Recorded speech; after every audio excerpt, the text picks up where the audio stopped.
Hi, friends. Welcome back to First Church of God. Thank you for joining us again today. Hey, I shared this Wednesday, but I want to share it with you again because I think God is really wanting us to understand this. You see, this last Monday, I had a doctor's appointment in our neighboring town of Stillwater, and it's a good 35 minutes, maybe 40 minutes away. And so my appointment was at 8:15, but I had an item I needed to go to a business with that didn't open till 10 o'clock. So from at 8:15, I got in right into the doctor's office. I got done by 8:30. Now I have an hour and a half to kill. As if time is in season for hunting or something. How am I going to kill it? I really don't know, but we know it's that season because it was just time change this last weekend and I haven't adjusted yet. What am I going to do for the next hour and a half? I really didn't want to go shopping or anything like that. So I made the decision I was going to go to another branch of that other church that I serve, and get some coffee. And I go in and I get in line. It's a short line. There's 2 customers in front of me. By the time I gave my order and I got my order of coffee, I probably stood there 20 minutes. My patience was really getting stretched. Also, they didn't have change to make change with. It was really frustrating. I think that this location really needs to hire some taller employees because they seemed very short-staffed. Finally, I did get my coffee and I go and I sit down. I open up my backpack. I get out my Bible. I get out my devotional books. I get out my journal. I get out my notebook. And I'm just going to sit and I'm going to read. And I'm reading in the book of Leviticus on my read through the Bible, which is a really strain on my reading because it's all about biblical law. Then I open up my first of 2 devotional books. And the first words of that devotional basically say, God speaking, he says, delays are opportunities to sit with me. Man, I have been so humbled, knocked away. Delays are an opportunity to sit with me. And I reflected on that quite a while because of how many delays I've had in my life and not realized it was God protecting me. I've often said, blessed are the interruptions, for they too need God. But I'm learning, blessed are the delays, for you too need time with God. I think if you ask God for patience, he's going to try to teach you patience in a way that you're not going to really enjoy. The title of today's message is called Exposed.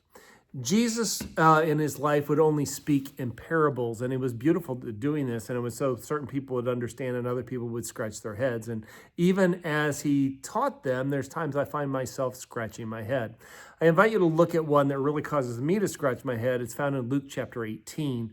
Then Jesus told his disciples a parable to show them that they should always pray and not give up. So that gives us the reason for this particular parable.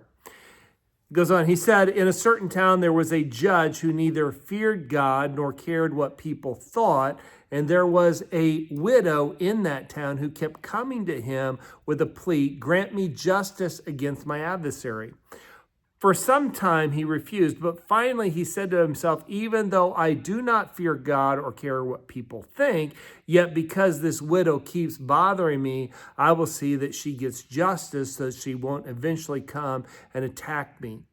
And the Lord said, listen to what this unjust judge says, and will not God bring about justice for his chosen ones who cry out to him day and night? Will he keep putting them off? I tell you, he will see that they get justice and quickly. However, when the Son of Man comes, will he find faith on earth? So, in most parables, someone represents us, which in this case it would be the widow, and someone represents God or Jesus, which in this case I really think it's supposed to be this judge. But how can God be the one who doesn't fear God or care about what people think? That's what kind of confuses me. But we need to remember the point of the parable is that we will pray and not give up. I don't know about you, but I am not a patient person. I don't like waiting. I don't like waiting in lines. I don't like waiting at lights. But here's what I'm learning. Waiting exposes what we worship. What does the word worship mean, or where does that word work come from? It comes from the word worth. It means giving worth to. Most people don't like to wait. Waiting doesn't test our patience, it tests our worship. Something that is almost as testing as waiting would be silence. What feels like God's delays are not him holding back an answer to your prayer, but he is holding up a mirror. And in that mirror, you start to see what you really trust. While the children of Israel were going through the desert after their 435 years of slavery, God calls Moses to come up to the mountain. And Moses is up in the mountain. He's up there for 40 days. Him and God are having this great encounter together. But Moses' brother is down at the bottom with the people, the children of Israel. And they go to Aaron and they say, Aaron, where is he? Give us or make us a God, lowercase g, to worship. In less than 40 days, they have exchanged the presence of God for a shiny statue that couldn't speak. I personally, in my prayer life, I found that there are times where God is silent, and I don't like it when all I'm hearing is crickets. When I'm hearing crickets, my mind gets noisy. Silence can be loud. And those people, they couldn't handle not hearing from God, so they fill it, the void, they fill it with a shiny object. We may not make golden calves, but we look for something to fill the void. We think if God won't speak or move, I'll fill the void myself. If God won't fix this, I'll numb my pain. I knew of someone that their car was making a noise, and to avoid the noise or not hear the noise, they just kept turning up the radio and turning up the radio and turning up the radio until finally the car just left them on the side of the road, no longer operating. You can't drown out the pain, you have to face it. Waiting exposes the idols that we didn't really know were there. It shows if you're worshiping the giver or just the gift. Psalm 37:7. Now this is a verse that isn't easy to live, but it is doable. It says, "Be still before the Lord and wait patiently for him." Being still is hard because we either walk in faith or we fall. God told Abraham, "You're going to be the father of a great nation," but Abraham and Sarah are old and nothing is happening and they're not having a baby. So Sarah suggests, "Why don't you sleep with my maidservant Hagar?" Out of that, Ishmael's born. And with him comes tension and headaches that could have been avoided if they simply waited. Waiting isn't weakness, it's obedience under pressure. And when God delivered the children of Israel, they could have just had this straight shot right into the promised land. But instead, God took them the long way around, not to punish them, but to keep them from going into a battle, because if they went into battle, they likely would have just turned and ran right back into the slavery even faster than they already wanted to. Why did they go the long way? It says in Deuteronomy 8:2, "Remember how the Lord your God led you all the way in the wilderness these 40 years to humble and test you in order to know what was in your heart, whether or not you would keep his commands." So slowing down and waiting humbles us until all pretending stops. When God seems absent, he isn't. He is calling you to trust him. You either believe God is enough or you won't. What is he doing? What he is doing is he's purifying your worship. Waiting melts away what you thought you needed until only love remains. And you stop chasing blessings and you start chasing the blesser. God has promised, Isaiah 26:3, "You will keep in perfect peace those whose minds are steadfast because they trust in you." Waiting doesn't just prove your patience, it purifies your praise. And like the persistent widow, when the silence is lifted, you see God wasn't late. He was listening and leading you back to himself all along. Waiting turns delay into direction. When God slows you down, he isn't punishing you. He is protecting you. He is not denying your request. He is redirecting your steps and refining you to define you. Proverbs 16:9. In their hearts, humans plan their course, but the Lord establishes their steps. When it seems as if God is closing the door, don't get a crowbar and try to open the window. I've been learning that what seems like God's rejection is actually God's protection and his redirection. God wasn't closing your future. He was closing your distraction. Psalm 37:23, the steps of a good man are ordered by the Lord. He delights in his ways. Notice our destinations aren't ordered. It's our steps are ordered. God reveals them one step at a time. Faith grows in steps, not leaps. If God answered your prayer too early, it would terrify you. And you might even run. The right thing at the wrong time can still cause a wreck in your peace. God slows us down because he sees what we don't. God knows what looks like a pause might be a moment he's rerouting you towards his purpose. When God says not yet, don't panic. Pause. Don't see it as rejection, but redirection. Every no from God is really a not right here. So what should we do, or how do we handle when God says slow? That's an acrostic for today. And letter S is sit still. I know it's hard. Sit still with God. Ranting and raving and looking for another route is going to cause you more frustration. If you've been praying about something and it seems like you're not getting anywhere, God is not ignoring you. He's preparing you. 1 Peter 1.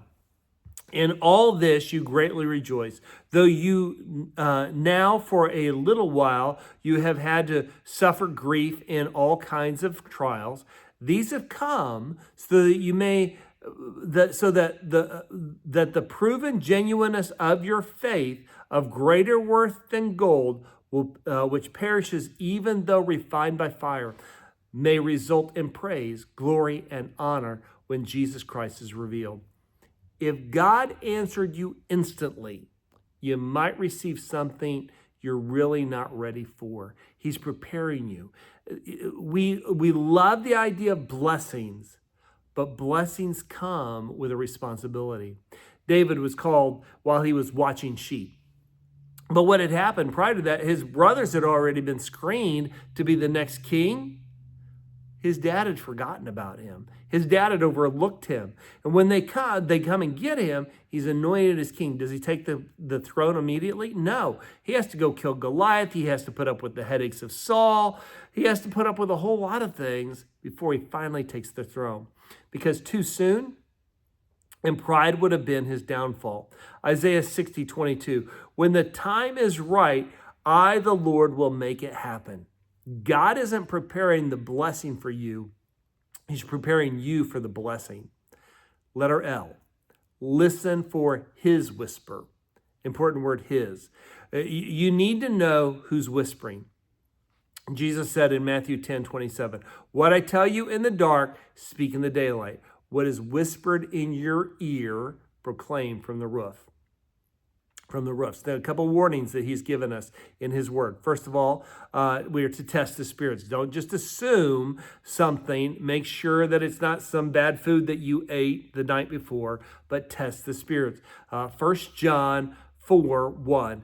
Dear friends, do not believe every spirit, but test the spirits to see whether they are from God, because many false prophets have gone out into the world. This is how you can recognize the Spirit of God. Every spirit that acknowledges that Jesus Christ has come in the flesh is from God, but every spirit that does not acknowledge Jesus is not from God. This is the spirit of the Antichrist, which you have heard is coming and even now is already in the world. So what we're invited to do is ask questions. God, is this you, or is this just something I'm thinking?